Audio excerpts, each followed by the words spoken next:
번째 시간입니다. 나의 믿음을 경고케 하시는 주님이라는 제목으로 하나님의 말씀 전하도록 하겠습니다.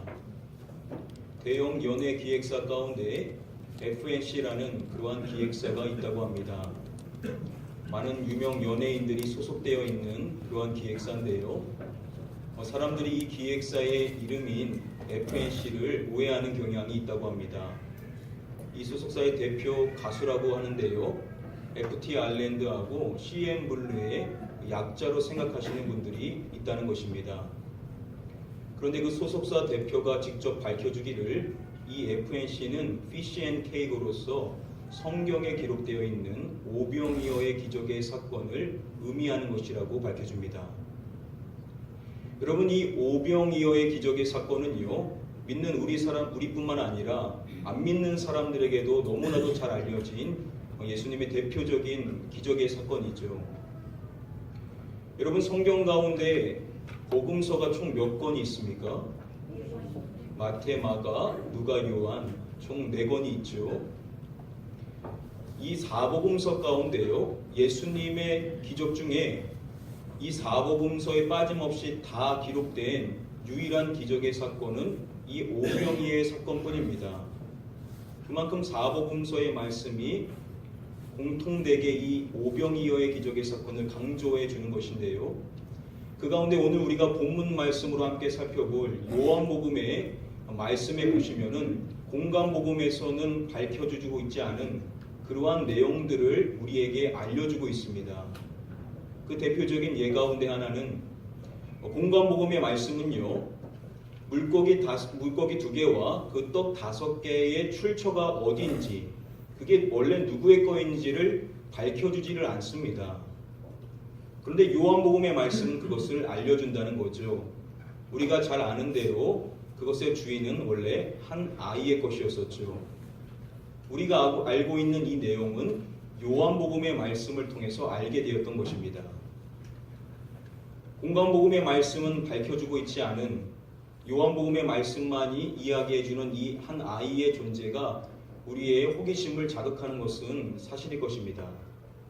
자, 그런데 윌리엄 핸드릭스라는 주석가는 말하기를 이 아이가 이 이야기의 핵심은 아니다라고 이야기를 해줍니다.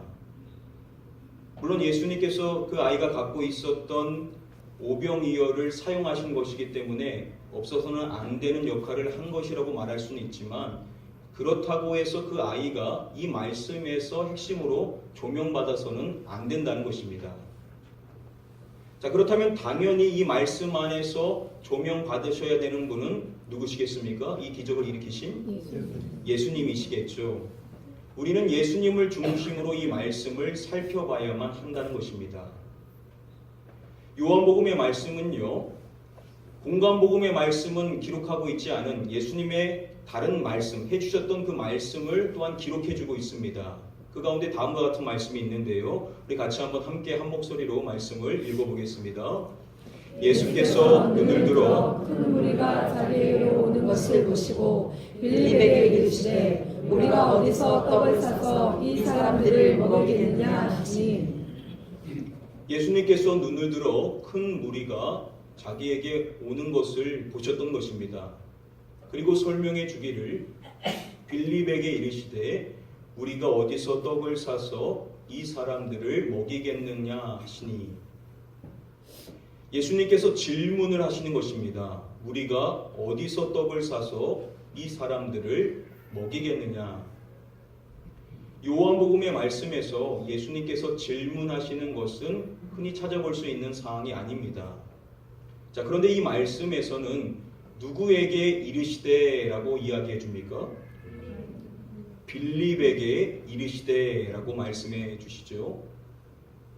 여러분, 예수님의 가까운 제자는 총 몇 명이 있었었죠? 늘 함께 다니는 12제자가 있었었죠. 자, 그러면 우리가 한번 질문해 봐야 될 것은 예수님의 제자들 가운데 12제자가 있는데 왜 그들 가운데 빌립이라는 한 사람에게만 이와 같은 질문을 하셨냐는 것입니다. 일부 주석가 가운데는 이 빌립이 이 사건이 일어났었던 지역의 근방에 있는 이 벳세다의 출신이었기 때문에 예수님께서 빌립에게 질문을 하신 것이다 라고 설명을 해줍니다. 그런데 요한복음의 말씀에 보시면은요, 빌립은 안드레와 베드로와 한 동네 벳세다 사람이라 라고 이야기를 해줍니다. 빌립뿐만 아니라 안드레도 그리고 베드로도 동일한 벳세다 출신이었다는 것입니다. 자, 그렇다면 예수님께서는 빌립이 아닌 안드레 또는 베드로 아니면은 이 세 사람 모두에게 얼마든지 질문을 하실 수가 있으셨다라는 것입니다. 그런데 오늘 본문의 말씀은 예수님께서 빌립이라는 한 사람을 찝으시고 그에게 이 질문을 하셨다라고 기록을 하고 있다는 것이죠. 그러면 왜 빌립이었냐는 것입니다. 오늘 본문의 말씀은 또한 이러한 정보를 밝혀주는데요. 이어지는 말씀 보시면은 이렇게 말씀하심은 친히 어떻게 하실지를 아시고 빌립을 시험하고자 하심이라. 이렇게 말씀하심은, 즉 앞서서 빌립에게 이러한 질문을 하신 그 목적이 무엇인지를 밝혀주려고 하는 것입니다. 먼저 말하기를 친히 어떻게 하실지를 아시고, 이것은 예수님께서는 그에게 물어보기 이전부터 이미 이 기적을 계획해 놓고 계셨다라는 것입니다. 그 모든 것을 이미 알고 계셨다라는 것이죠. 그런데 마지막에 보시면은 이렇게 이야기를 하는 것을 볼 수가 있습니다. 빌립을 시험하고자 하심이라. 예수님께서 빌립에게 질문하셨던 그 목적이 무엇이냐면 바로 빌립을 시험하고자 하는 그러한 목적이었음을 설명해 주는 것입니다. 그러면 우리가 질문해 봐야 되는 것이, 그렇다면 예수님께서는 빌립의 어떠한 점을 시험하고자 하셨냐는 것입니다. 이어지는 말씀에 보시면 빌립은 예수님께 이렇게 답변을 합니다. 빌립이 대답하되 각 사람으로 조금씩 받게 할지라도 200데나리온의 떡이 부족하리이다. 빌립이 예수님께 말했던 것입니다. 여기 있는 사람들에게 조금씩만 주려고 한다고 해도 200데나리온의 떡으로도 부족할 것이다 라고 그렇게 이야기를 했었던 것입니다. 자, 사람들은 이 점을 근거로 하여서 빌립이라는 사람이 이렇게 계산적인 사고에 빠져 있는 사람이라는 것을 아시고 바로 이 점을 시험하시고자 하신 것이다 라고 설명을 해줍니다. 물론 설득력이 있는 설명이긴 하지만요, 한 번 더 생각해 보면 과연 여러분 예수님의 다른 제자들 가운데는 이렇게 빌립처럼 계산적인 사고를 갖고 있는, 인간적인 면모를 갖고 있는 다른 사람이 없었겠냐는 점입니다. 실례로 여러분 마태를 한번 생각해 보십시오. 마태는 세리였었죠. 그는 늘 돈을 만지는 사람이었습니다. 각 사람에게 얼마의 세금을 받아야 되는지를 늘 계산하는 그러한 사람이었죠. 그렇다면 마태 역시도 얼마든지 계산적인 사고가 큰 사람이라고 볼 수가 있는 것입니다. 즉 빌립 외에도 얼마든지 다른 제자들 가운데도 동일한 연약한 점을 갖고 있는 사람들이 있다라고 생각해 볼 수 있다는 것이죠. 그렇다면 빌립의 계산적인 사고를 시험하시고자 하신 것이다 라는 설명으로는 예수님이 빌립이라는 사람을 꼭 집어서 이 질문을 하시는 것을 다 설명할 수는 없다라는 것입니다. 여기서 저희가 왜 예수님께서 많은 제자들 가운데 빌립을 선택하여 빌립에게 이 질문을 하시고 왜 빌립을 시험했는가 라는 것을 우리가 주목해 봐야만 하는 이유는요, 예수님께서 빌립을 시험했다, 다른 성경을 다 찾아봐도요 예수님이 시험하셨다라는 기록은 여기밖에 기록이 되어 있지를 않습니다. 예수님은 빌립이라는 그 사람만을 시험하셨다라는 것이죠. 대표성을 띠고 있다라는 것입니다. 그렇다면 지금 이 순간에 예수님께서는 분명한 목적을 갖고 계셔서 빌립을 시험하시는 것이 맞다라는 겁니다. 그 목적이 무엇이냐는 것이죠. 예수님은 과연 빌립에게 무엇을 기대하셨냐는 것입니다. 오늘 말씀을 중심으로 그 이유가 무엇인지를 함께 한번 규명해 보기를 원합니다. 우리 말씀 가운데 다음의 말씀을 함께 한 목소리로 읽어보도록 하겠습니다. 그 사람들이 예수께서 행하신 이 표적을 보고 말하되 이는 참으로 세상에 오실 그 선지자라 하더라. 그 사람들이 예수께서 행하신 이 표적을 보고 말하되, 그곳에 있었던 수많은 사람들이 예수님이 행하신 그 오병이어의 기적의 사건을 보고 모두가 함께 이렇게 이야기를 했다라는 것입니다. 이는 참으로 세상에 오실 그 선지자라 하더라. 예수님의 기적을 목도했었던 그들이 한 목소리를 냈던 것입니다. 바로 이분이 세상에 오실 그 선지자다라는 고백을 했다라는 것이죠. 여기서 그 선지자라는 이 표현은요, 신명기 18장 15절의 말씀을 염두에 둔 그러한 표현입니다.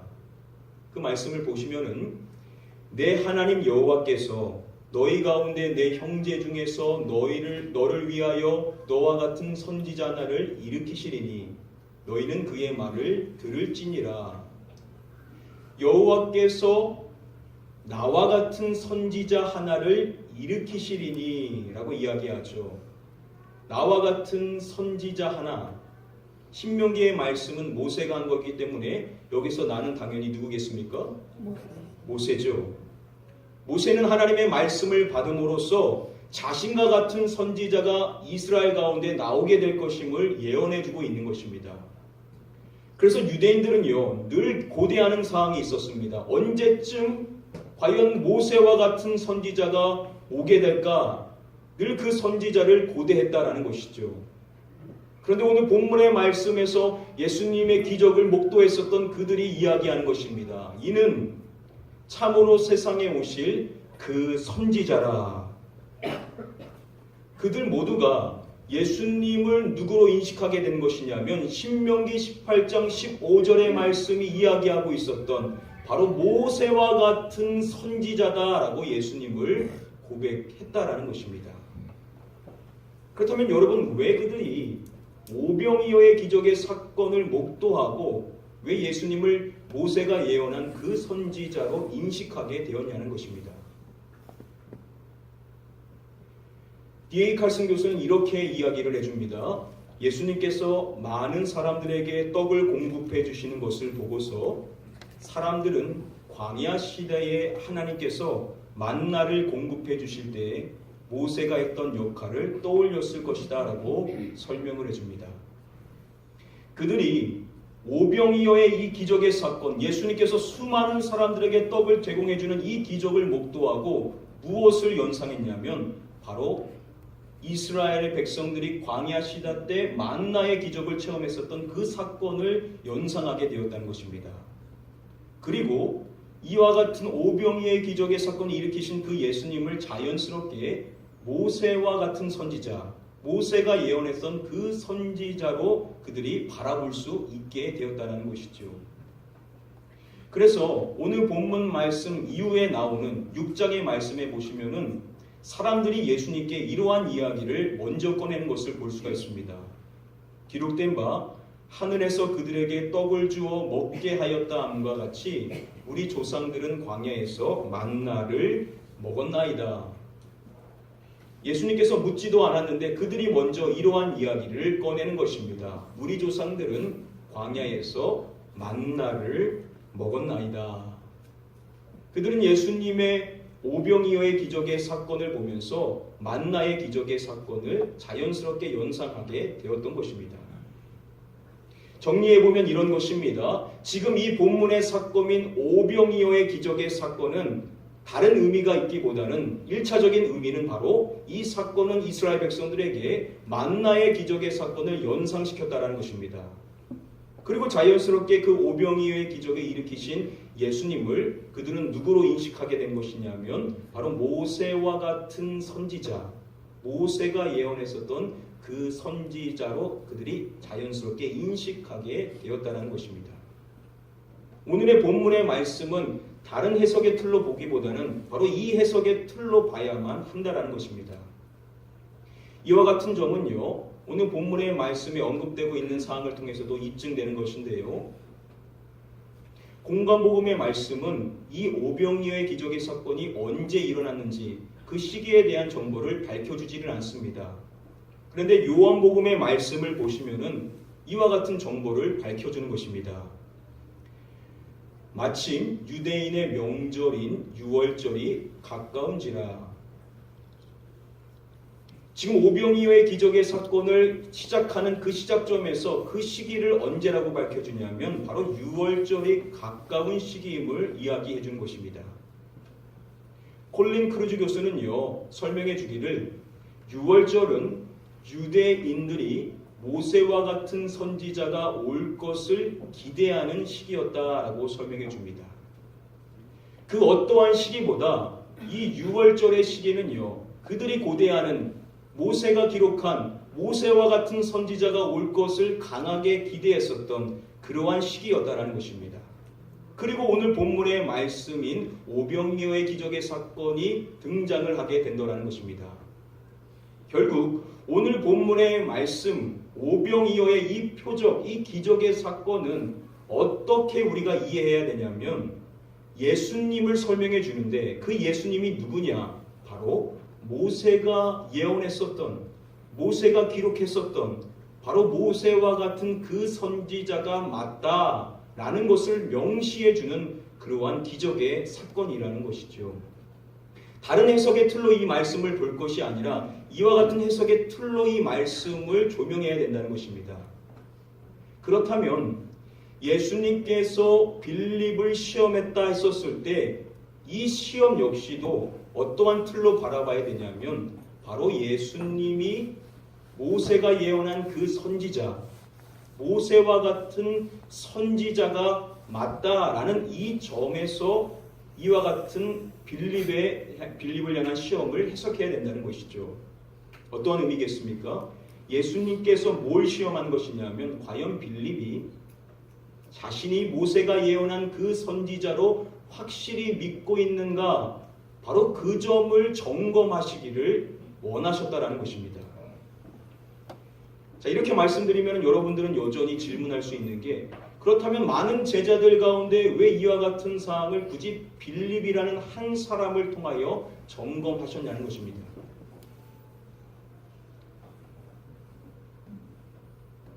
요한복음 1장의 말씀에 보시면은요, 예수님을 먼저 만났었던 빌립이 나다나엘에게 가서 전도를 하죠. 여러분 그때 전도할 때 빌립이 나다나엘에게 뭐라고 말했는지 기억이 나십니까? 우리 함께 다음에 요한복음 1장의 말씀을 함께 한 목소리로 읽어보도록 하겠습니다. 빌립이 나다나엘을 찾아 이르되 모세가 율법에 기록하였고 여러 선지자가 기록한 그 일을 우리가 만났으니 요셉의 아들 나사렛 예수니라. 자, 빌립이 자신이 만난 예수님을 향한 감격을 갖고 나다나엘에게 달려가서 나다나엘에게 먼저 이렇게 말하죠. 누가 율법에 기록하였고 라고 말합니까? 모세가 율법에 기록하였고 라고 이야기를 하죠. 예수님을 만난 빌립은요, 예수님을 누구로 인식했냐면 바로 모세가 율법에 기록한, 모세가 예언했었던 그 선지자, 즉 모세와 같은 그 선지자로 그는 믿었다라는 겁니다. 믿지 않았으면 증언할 리가 없죠. 그 증언을 다른 사람에게 했다라는 것은 그는 명확하게 예수님을 모세가 예언한 그 선지자로 믿었다라는 것입니다. 지금 이 말씀에서 모세가 기록하였다라는 이와 같은 표현은요, 요한복음 전체 말씀 가운데 단 한 번 더 쓰여 있습니다. 그 말씀이 어디 있냐면 오늘 본문의 말씀이 기록된 앞절인 앞장의 말씀이죠. 5장 마지막에 우리가 지난주에 살펴본 그 말씀에 보시면은 모세가 기록했다라는 그러한 말씀이 등장을 합니다. 예수님께서 이러한 이야기를 하셨었죠. 모세를 믿었더라면 또 나를 믿었으리니 이는 그가 내게 대하여 기록하였음이라. 예수님께서 모세를 말씀하시면서 이렇게 말씀하시죠. 이는 그가 내게 대하여 기록하였음이라. 예수님께서는 모세가 기록한 그 사람이 바로 나다. 즉 모세가 예언했던 그 선지자가 나다라고 말씀을 해주셨던 것입니다. 즉 1장에서 빌립이 이미 고백했었던 그 고백이 명확히 맞다라는 것을 예수님이 직접 말씀해 주셨다라는 것입니다. 자, 그리고 이어지는 사건이 바로 오늘 본문의 말씀인 6장으로 들어가게 되는 것입니다. 6장에 들어가서 예수님께서 제자들 가운데 빌립이라는 한 사람을 찍으셔서 그에게 질문을 하셨던 것이죠. 우리가 어디서 떡을 사서 이 사람들을 먹이겠느냐? 여기서 중요한 사항이 있습니다. 많은 주석가들은 예수님의 이 질문이 다음의 구약의 말씀의 질문을 연상시킨다라고 설명해 줍니다. 바로 다음의 말씀인데요. 이 모든 백성에게 줄 고기를 내가 어디서 얻으리까? 이 민수기 11장 13절의 말씀은 모세가 했었던 질문입니다. 예수님이 하셨던 어디서 먹이겠는가? 라는 이 표현은 주석가들에 따르면 바로 모세가 질문했었던 그 질문의 형식을 빌려서 했었다라는 것입니다. 즉 예수님은 의도적으로 이와 같은 질문을 하셨다라는 것입니다. 즉 빌립이 눈치채기를 기대하시면서 이러한 질문을 하셨다라는 것이죠. 무엇을 기대한 것이겠습니까? 빌립이 일찍이 고백했었던 대로 또 자신이 바로 앞서서 입증해 주신 대로 자신이 바로 모세가 예언했었던 그 선지자, 바로 모세와 같은 선지자가 맞다라는 것, 바로 이러한 고백을 빌립이 하기를 기대하셨다는 것입니다. 즉 빌립이 말하기를 원하는 그 사항은 무엇이었냐면 예수님께서는 모세가 기록한 그 선지자이시기 때문에 모세가 하나님을 통하여서 만나를 내리는 그 기적을 보였던 것처럼 하나님께서도 얼마든지 그와 같은 기적을 보여주실 줄 믿습니다 라는 그러한 고백을 예수님께서는 기대하셨다는 것입니다. 그런데 여러분, 그러한 예수님의 기대와 달리 빌립은 그러한 고백을 하지를 못하죠. 그리고 자신의 생각을 그냥 이야기하게 되었던 것입니다. 다시 말하면 빌립은 그 시험을 잘 통과하지를 못했었던 것입니다.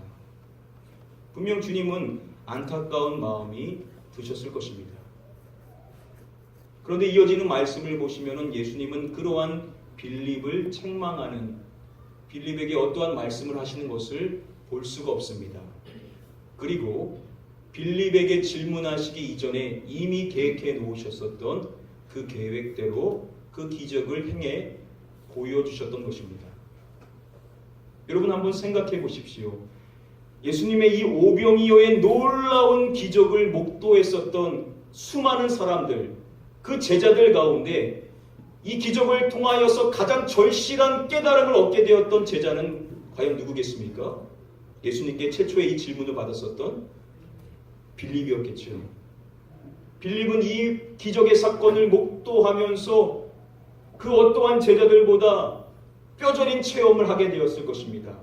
내가 예수님을 모세가 기록한 선지자로 믿고 고백했었지만 자신의 현실의 지금 상황 속에서는 아무런 적용을 하지 못했었던 자신의 믿음의 연약함을 발견하고 그런 자신을 책망하지 않으시고 이 놀라운 기적의 사건을 보여주셨던 그 예수님의 이 사건을 앞에 그는 명확한 믿음을 이제는 갖게 되는 것입니다. 내가 입술로는 고백했지만 내가 기록한 말씀을 믿는다라고 이야기했지만 현실의 삶에서는 전혀 적용하지 못했었던 이 믿음이 잘못된 거구나. 나는 이제는 예수님께서 성경에 기록된 그대로 지금 이 순간에도 얼마든지 행하실 수 있는 그러한 분이시다라는 그러한 믿음을 빌립은 가질 수가 있게 되었을 것이라는 것입니다. 과거에는 그냥 피상적인 믿음, 우리도 그렇지 않습니까? 우리도 물어보면 믿는다라고 하지만 그냥 성경의 이야기는 성경의 이야기고 나의 삶에는 아무런 연관시키지 못하고 지금 나의 삶에는 하나님의 역사가 없는 것처럼 우리가 그렇게 생각할 때가 많지 않습니까?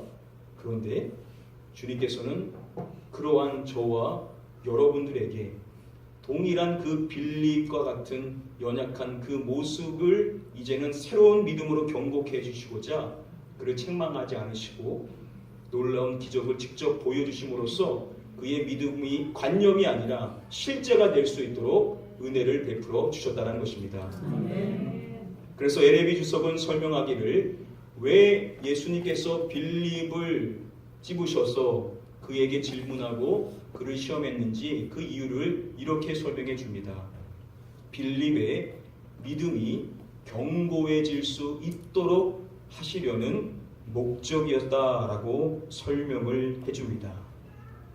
분명히 빌립의 믿음은 이 사건을 통하여서 더욱 견고해지는 믿음을 가질 수가 있었을 것입니다. 이 주님이 우리의 주님이기 때문에 분명 주님께서는 저와 여러분들의 믿음 역시도 더욱 견고해질 수 있도록 인도하여 주실 줄 믿습니다. 아멘. 지금 여러분들의 믿음이 어떠한 상태에 있습니까? 그건 중요하지 않습니다. 이제 앞으로 예수님께서 여러분들의 믿음을 견고해 주시고자 여러분들의 인생의 삶에도 분명한 믿음의 확신을 가질 수 있는 그러한 체험의 은혜를 주실 것이라고 우리에게 말씀해 주시는 줄 믿습니다. 아멘. 이 시간 여러분들을 축복합니다.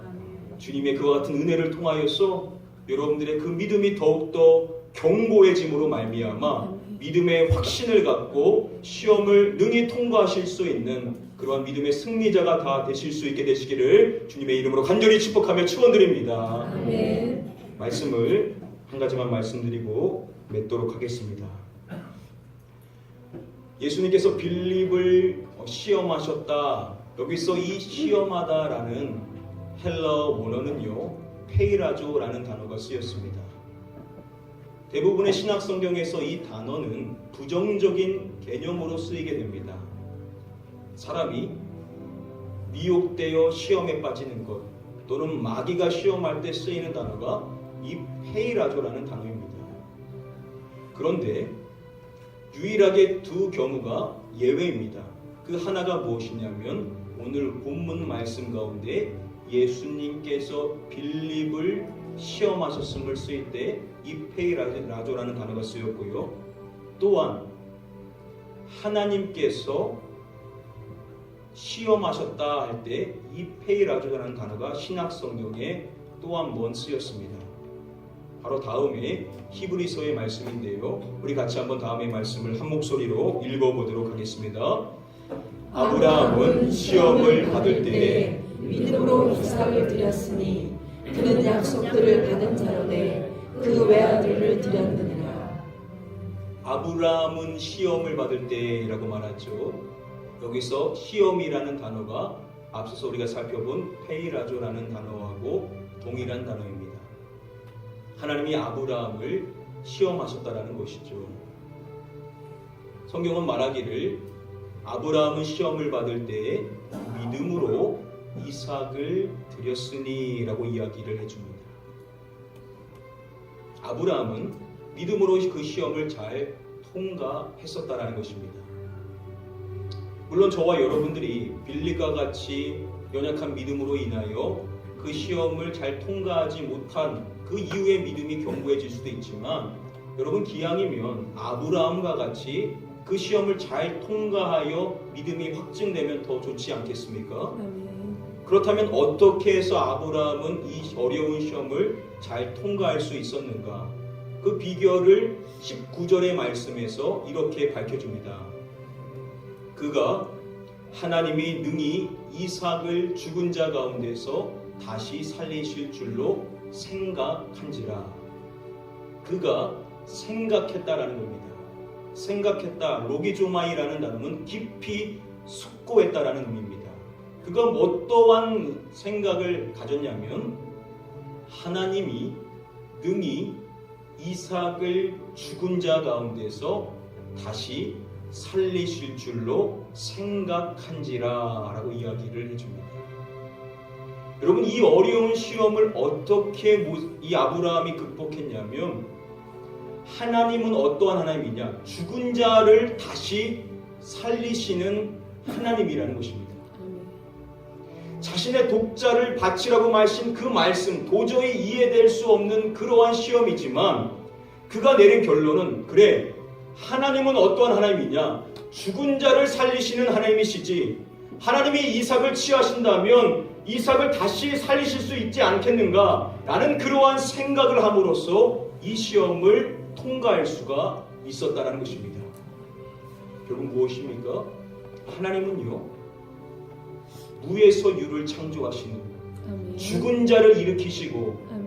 우리 인생의 삶에 못하실 일이 없으신 전능하신 여호와 하나님이라는 이러한 믿음을 갖고 내 인생의 삶에 그 믿음을 활용하게 된다면 저와 여러분들도 얼마든지 어려운 시험을 잘 통과할 수가 있다라는 것입니다. 아멘. 사랑하는 성도님들, 저와 여러분들이 믿는 하나님이 이와 같은 전능하신 하나님이라는 사실을 우리는 다시금 확실히 믿는 자가 되어야만 될 줄 믿습니다. 아멘. 이 하나님을 여러분 확실히 믿으셔서 여러분들의 인생의 삶에 어떠한 어려운 시험이 찾아온다 하더라도 내가 믿는 하나님은 이 가운데도 나를 건지실 수 있으시고 아멘. 이 가운데도 놀라운 일을 행하실 수 있으신 분이시니 아멘. 나는 믿음으로 살자라고 결단하며 그와 같은 삶을 사심으로써 그 어떠한 시험도 잘 통과하심으로 여러분들의 믿음이 날로 견고하게 되실 수 있게 되시기를 마지막으로 주님의 이름으로 간절히 축복하며 축원드립니다. 아멘. 우리 시간에 한번 찬양하실 때 우리 이 찬양으로 함께 한번 고백하기를 원합니다. 여기에 모인 우리 주의 은총 받은 자여라. 우리 함께 우리의 믿음이 더욱더 견고해질 수 있기를 소망하는 마음으로 같이 찬양하겠습니다. 여기에 모인 우리 주의 은총 받은 자여라. 주께서 이 자리에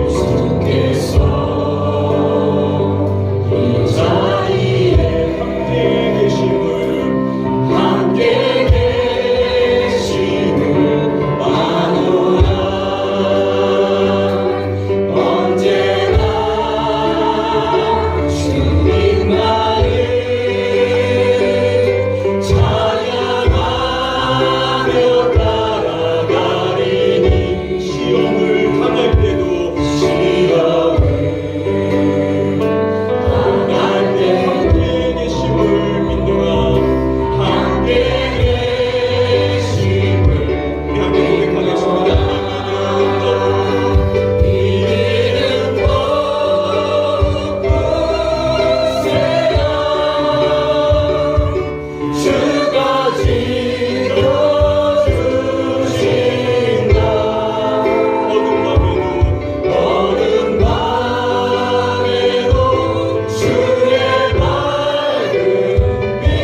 힘쓰게 하여 주시사 하나님을 향한 굳건한 믿음 안에 섬으로 말미암아 어떠한 시련과 어려움 속에서도 믿음으로 승리할 수 있는 자가 되게 하여 달라고 우리 사모하는 마음으로 함께 한번 통성으로 합심하여 기도하도록 하겠습니다. 기도합니다. 아버지 하나님, 이 시간에 이전에 있는 이 모든 성도님들의 삶을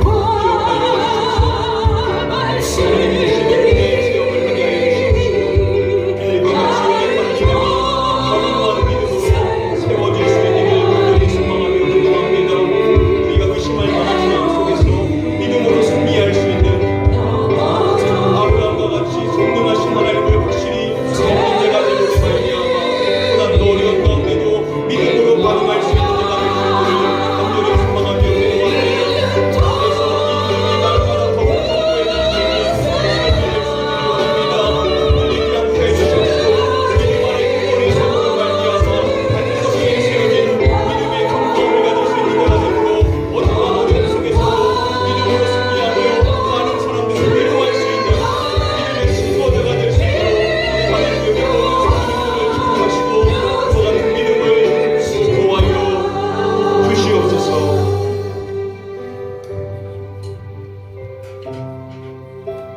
우리의 연약한 믿음을 아시는 주님, 믿는다고 하지만 현실의 삶에서는 적용하지 못하는 주여, 우리의 연약함을 긍휼히 여겨 주시옵시고 우리에게도 은혜의 체험을 허락하여 주시사 성경에 기록된 그 주님께서 오늘날 나의 지금 이 상황 속에서도 동일하게 역사하시는 하나님이라는 확실한 믿음 안에 설 수 있는 자가 되게 하여 주시옵소서.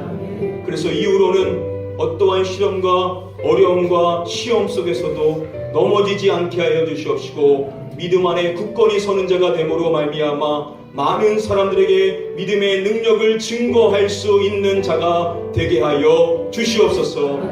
그래서 가나안교회 우리 모든 성도님들의 삶을 통하여서 주변의 믿음이 연약한 사람들까지도 믿음의 도전을 받게 하여 주시옵시고 함께 믿음 안에 서는 자가 됨으로 말미암아 믿음의 반석 위에 세운 삶이 얼마나 견고한 인생인지, 하나님이 그 삶을 얼마나 축복하시는지 우리가 그것을 체험하고 목도하며 증거하며 주께 영광 돌릴 수 있는 복된 삶이 되게 인도하여 주시옵소서. 믿고 감사드리오며 이 모든 말씀 우리를 구원하신 예수 그리스도의 이름으로 기도드립니다. 아멘.